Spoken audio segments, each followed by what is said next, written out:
ഇതേ പോസ്റ്റർ തന്നെയാണ് കൊല്ലത്തും ഉള്ളത്. കണ്ണനായർ ഈ നയിച്ചവൻ നായകൻ എന്ന പോസ്റ്റർ നമുക്ക് ദൃശ്യങ്ങളിൽ നമ്മൾ പ്രേക്ഷകരോട് പങ്കുവയ്ക്കുകയും ചെയ്തിട്ടുണ്ട്. കണ്ണനായർ വിവരങ്ങൾ പറയുകയും ചെയ്തു. ഇതിൻ്റെയൊക്കെ പിന്നിൽ ഒരേ കേന്ദ്രം തന്നെയാണെന്ന് മനസ്സിലാക്കണോ? വാട്സപ്പിൽ അയച്ചു കൊടുത്താന്ന് തോന്നുന്നു അങ്ങോട്ടോ ഇങ്ങോട്ടോ.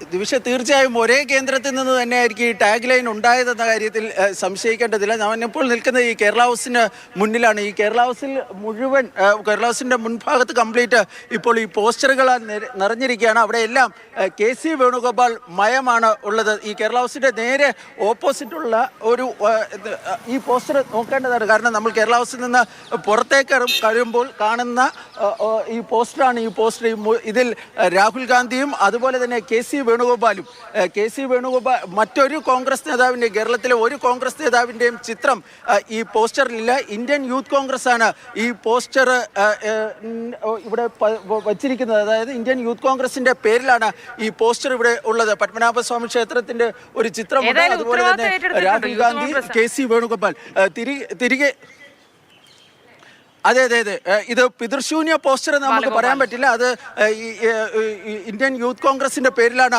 ആ പോസ്റ്റർ ഉള്ളത്. പക്ഷേ ഇപ്പുറത്തേക്ക് വരികയാണെങ്കിൽ ഈ പോസ്റ്ററുകൾക്കൊന്നും തന്നെ ആരുടെയും പേരുകൾ വച്ചിട്ടില്ല.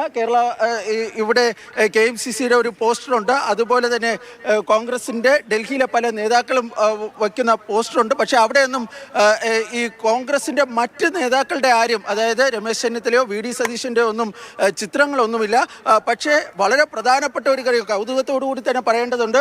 KMCC ഡൽഹിയിലെ മുസ്ലിം ലീഗിൻ്റെ സംഘടന വച്ചിരിക്കുന്ന പോസ്റ്ററിൽ ചിരിക്കുന്ന സതീശനുണ്ട്. അതുപോലെ തന്നെ ഈ പോസ്റ്ററിൽ ഈ മുസ്ലിം ലീഗിന്റെ പോസ്റ്ററിൽ യഥാർത്ഥത്തിൽ KC വേണുഗോപാലിന്റെ ചിത്രമില്ല എന്ന ഒരു കൗതുകം കൂടിയുണ്ട്. അതിൽ സതീശന്റെ ചിത്രം മാത്രമാണ് ഉള്ളത്. പക്ഷേ നേരത്തെ മോത്തി പറഞ്ഞതുപോലെ തന്നെ ഈ പോസ്റ്റർ യുദ്ധം ഡൽഹിയിലേക്കും വ്യാപിച്ചിരിക്കുകയാണ്. ഫ്ലെക്സ് യുദ്ധം ഡൽഹിയിലേക്കും വ്യാപിച്ചിരിക്കുകയാണ്. കേരള ഹൗസിന്റെ മുന്നിൽ, കേരള ഹൗസിൽ ആരെങ്കിലും ഇപ്പോൾ വരികയാണെങ്കിൽ അവർക്ക് KC വേണുഗോപാലിന്റെ ചിരിക്കുന്ന മുഖം കണ്ടുകൊണ്ട് മാത്രമാണ് കേരള ഹൗസിലേക്ക് ഇപ്പോൾ പ്രവേശിക്കാൻ വേണ്ടി കഴിയുന്നത്. ഈ കേരള ഹൗസിലെ NGO അസോസിയേഷൻ്റെ ഒരു പോസ്റ്റർ, ഒരു ബാനർ ഇവിടെ ഉണ്ട്. പക്ഷേ അതിൽ ഈ കേരളത്തിലെ മുഴുവൻ നേതാക്കളുടെയും, അതായത് KC വേണുഗോപാലിൻ്റെയും VD സതീശൻ്റെയും രമേശ് ചെന്നിത്തലയുടെയും സണ്ണി ജോസഫിൻ്റെയും ഒക്കെ ഈ ചിത്രങ്ങൾ അല്ലെങ്കിൽ ഫോട്ടോകളൊക്കെ ഉണ്ട്. പക്ഷേ നയിച്ചവൻ നായകൻ എന്ന ഈ പോസ്റ്റർ ഇന്ത്യൻ നാഷണൽ കോൺഗ്രസിന്റെ പരിശോധിച്ചാൽ ഇതിൽ ഉപയോഗിച്ചിരിക്കുന്ന ഫോണ്ട് ഒരുപോലെയാണ്, ഉപയോഗിച്ചിരിക്കുന്ന ചിത്രം ഒരുപോലെയാണ്. ആ നേരത്തെ കാണിച്ച എല്ലാവരുടെയും ചിത്രത്തെ അല്പം മുൻപ് കാണിച്ചില്ലേ, എല്ലാവരുടെയും ചിത്രങ്ങളുണ്ട് എന്ന് പറഞ്ഞതിലും KC വേണുഗോപാലിന്റെ ഇതേ ചിത്രം തന്നെയാണ് ആ കൂട്ടത്തിൽ വലിപ്പത്തിൽ കൊടുത്തിട്ടുള്ളത് എന്ന് മനസ്സിലാക്കാൻ കഴിയും. അതെ, തീർച്ചയായും വലിപ്പത്തിൽ KC വേണുഗോപാലിന്റെ ഫോട്ടോ തന്നെയാണ് അതിലും ഉള്ളത്. ഈ രണ്ട് പോസ്റ്ററുകൾ, രണ്ട് ഫ്ലെക്സുകളാണ് കേരളത്തിലെ സംബന്ധിച്ചിടത്തോളം, കേരളത്തിലെ കോൺഗ്രസിന്റെ രാഷ്ട്രീയത്തിൽ വളരെ പ്രധാനപ്പെട്ടതെന്ന് പറയാം. ഇന്ത്യൻ നാഷണൽ കോൺഗ്രസിന്റെ പേരിലാണ് ഈ പോസ്റ്റർ ഇവിടെ വച്ചിരിക്കുന്നത്.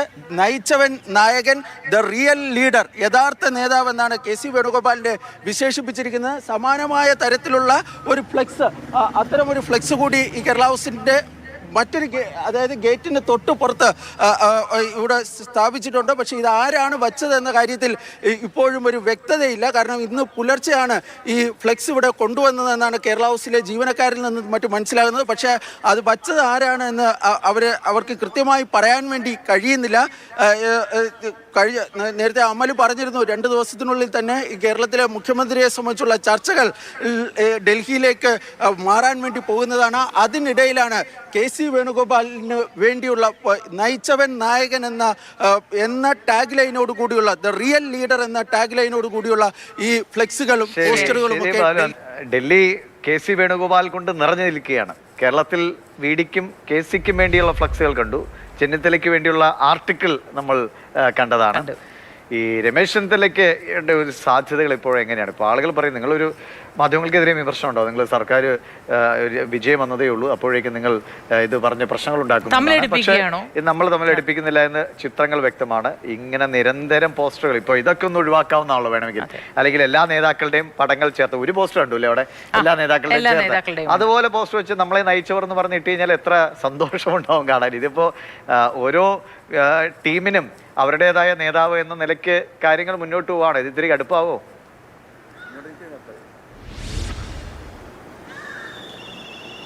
ദിവിഷെ, നേരത്തെ നമ്മൾ വി.ഡി. സതീശൻ മുഖ്യമന്ത്രിയാകാനുള്ള സാധ്യതകളെല്ലാം പറഞ്ഞു. ആ സാധ്യതകൾ പറഞ്ഞപ്പോൾ സാധ്യത ഇല്ലായ്മ കൂടി പറയേണ്ടതായിരുന്നു. പക്ഷേ അപ്പോൾ നമുക്ക് സമയം കിട്ടിയില്ല. അതുകൂടി ഒന്ന് പറഞ്ഞതിന് ശേഷം രമേശ് ചെന്നിത്തലയുടെ ഒരു സാധ്യത പറയാമെന്ന് തോന്നുന്നു. കാരണം വി.ഡി. സതീശൻ നേരിടുന്ന ഏറ്റവും വലിയ പ്രതിസന്ധി എന്ന് പറയുന്നത് ഈ MLA-മാരുടെ പിന്തുണ എത്രത്തോളം ഉണ്ടാകും എന്നുള്ള കാര്യത്തിൽ വി.ഡി. സതീശൻ്റെ ക്യാമ്പിൽ ചില ആശങ്കകളുണ്ട്. ഈ സ്ഥാനാർത്ഥി നിർണ്ണയം ഉണ്ടായ സമയത്ത് കെ.സി. വേണുഗോപാൽ കൃത്യമായി തന്നെ ഇടപെട്ടിരുന്നു. അപ്പോൾ ആ ഒരു വിഷയത്തിൽ ഉള്ള ആശങ്ക മാത്രമാണ് വി.ഡി. ക്യാമ്പിൽ നിലവിലുള്ളത്. മറ്റെല്ലാ ഘടകങ്ങളും അനുകൂലമാണ്. ഘടകകക്ഷികളുടെ പിന്തുണ സംബന്ധിച്ച വിഷയത്തിലടക്കം അതോടൊപ്പം തന്നെ ഇപ്പോൾ ഉണ്ടായിട്ടുള്ള ഒരു പൊതുവികാരത്തിന്റെ ആനുകൂല്യം അടക്കമുള്ള കാര്യങ്ങളെല്ലാം വി.ഡി. സതീശന് അനുകൂലമായി നിൽക്കുമ്പോഴും MLA-മാരുടെ പിന്തുണയുടെ കാര്യത്തിൽ ചില ആശങ്കകളുണ്ട്. രമേശ് ചെന്നിത്തലയുടെ കാര്യത്തിലേക്ക് വരികയാണെങ്കിൽ മുൻ ആഭ്യന്തരമന്ത്രി, മുൻ പ്രതിപക്ഷ നേതാവ്, അതോടൊപ്പം തന്നെ മുൻ KPCC അധ്യക്ഷൻ തുടങ്ങിയ ചുമതലകളെല്ലാം വഹിച്ച നിലവിലെ സംസ്ഥാന കോൺഗ്രസ് രാഷ്ട്രീയത്തിലെ ഏറ്റവും മുതിർന്ന നേതാക്കളിൽ ഒരാളായ രമേശ് ചെന്നിത്തലയെ പരിഗണിക്കേണ്ടേ എന്നൊരു ചോദ്യം കൂടി വരികയാണ്. അതൊരു സ്വാഭാവിക നീതിയല്ലേ എന്നൊരു ചോദ്യം കൂടി കോൺഗ്രസ് പ്രവർത്തകർ രമേശ് ചെന്നിത്തലയെ പിന്തുണയ്ക്കുന്ന ആളുകൾ ഉയർത്തുകയാണ്.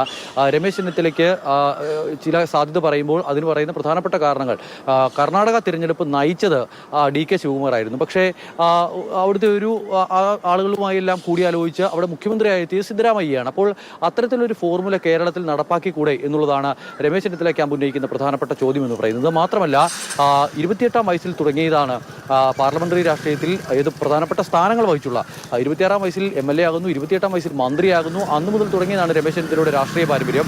അത് NSUവിന്റെ ദേശീയ പ്രസിഡന്റ്, അതോടൊപ്പം തന്നെ യൂത്ത് കോൺഗ്രസിന്റെ ദേശീയ പ്രസിഡന്റ് തുടങ്ങിയ പദവികളെല്ലാം വഹിച്ച് ഇപ്പോൾ മഹാരാഷ്ട്ര പോലെ ഒരു വലിയ സംസ്ഥാനത്തിന്റെ ചുമതല ACC ഏൽപ്പിച്ചു വിട്ടിരിക്കുന്നത് രമേശ് ചെന്നിത്തലയാണ്. അങ്ങനെയുള്ള രമേശ് ചെന്നിത്തലയ്ക്ക് ഹൈക്കമാൻഡിന്റെ ഒരു പിന്തുണ, ദേശീയ നേതൃത്വമായുള്ള അടുപ്പമൊക്കെ ഗുണം ചെയ്യും എന്നാണ് രമേശ് ചെന്നിത്തലയുടെ ക്യാമ്പ് ഇപ്പോഴും വിശ്വസിക്കുന്നത്. അത്തരത്തിലാണ് രമേശ് ചെന്നിത്തലയുടെ സാധ്യതകൾ മുന്നോട്ട് പോകുന്നത്. ഏതായാലും പൊതുജനങ്ങൾക്ക് സാധാരണക്കാരനൊരൊറ്റ കാര്യം പറഞ്ഞാൽ മതി, നമ്മളെ മാന്യമായി നയിക്കാൻ കഴിയുന്ന ഒരാൾ വരട്ടെ എന്നത് മാത്രം